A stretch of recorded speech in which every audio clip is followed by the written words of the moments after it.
Hyderabad Nampally inter board కార్యాలయం మోత మోగిపోయింది. TNSF కార్యకర్తల నినాదాలతో మారుమోగిపోయింది. నిబంధనలు వద్దంటున్నా వేసవి తరగతులు నిర్వహించడం కార్పొరేట్ కళాశాలలు మానటం లేదంటూ ఆందోళనకారులు విరుచుకుపడ్డారు. వీరికి ఇంటర్ బోర్డు కొమ్ము కాస్తుందంటూ మండిపడ్డారు. బోర్డు కార్యాలయాల్లోకి చొచ్చుకుపోయేందుకు నిరసనకారులు ప్రయత్నించడం, పోలీసులు వీరిని అడ్డుకోవడంతో అక్కడ ఉద్రిక్త పరిస్థితి ఏర్పడింది.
హైదరాబాద్ నాంపల్లి ఇంటర్ బోర్డు కార్యాలయం వద్ద ప్రస్తుత పరిస్థితిని మా ప్రతినిధి సందీప్ అందిస్తారు. సందీప్, ప్రస్తుతం నాంపల్లి ఇంటర్ బోర్డు వద్ద పరిస్థితి ఏంటి? విజువల్స్ చూస్తుంటే నిరసనకారులు చాలా తీవ్ర స్థాయిలో ఆందోళన చేస్తున్నట్టు కనిపిస్తోంది.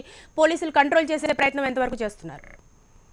పలువురిని నాంపల్లి పోలీసులు అరెస్ట్ చేశారు. తెలుగునాడు స్టూడెంట్ ఫెడరేషన్ ఆధ్వర్యంలో నాంపల్లి ఇంటర్ బోర్డు కార్యాలయాన్ని ముట్టడించారు. ఇందులో ప్రధానంగా వసతులు లేకున్నా సరే తరగతులు నిర్వహిస్తున్నారు, అలాగే కళాశాలలకు అనుమతిస్తున్నారు. పూర్తి స్థాయిలో తనిఖీలు చేసి ఆ తర్వాతనే అనుమతి ఇవ్వాలి. అలాగే వేసవిలో కూడా శిక్షణ తరగతులు అంటే వేసవిలో కూడా సెలవులు ఉన్నప్పటికీ తరగతులు నిర్వహిస్తున్నారు. ఇదంతా విద్యార్థులను వేధింపులకు గురి చేయడమే కార్పొరేట్ కళాశాలలకు ఇంటర్ బోర్డు కొమ్ము కాస్తున్నట్టు పెద్ద ఎత్తున కూడా టీఎన్ఎస్ఎఫ్ విద్యార్థులు ముట్టడించారు. అయితే సమాచారం అనుకున్న నాంపల్లి పోలీసులు వారందరినీ కూడా అక్కడి నుంచి అరెస్ట్ చేసి నాంపల్లి కేసుకు తరలించారు. అయితే తక్షణమే ఈ వసతులు లేకుండా అనుమతులు రద్దు చేయాలి, అలాగే తక్షణమే తనిఖీలు చేయాలి, కళాశాలల్లో తనిఖీలు చేసి వాటి అనుమతులు కూడా రద్దు చేయాలని వీరు ప్రధానంగా డిమాండ్ చేశారు. శిరీష.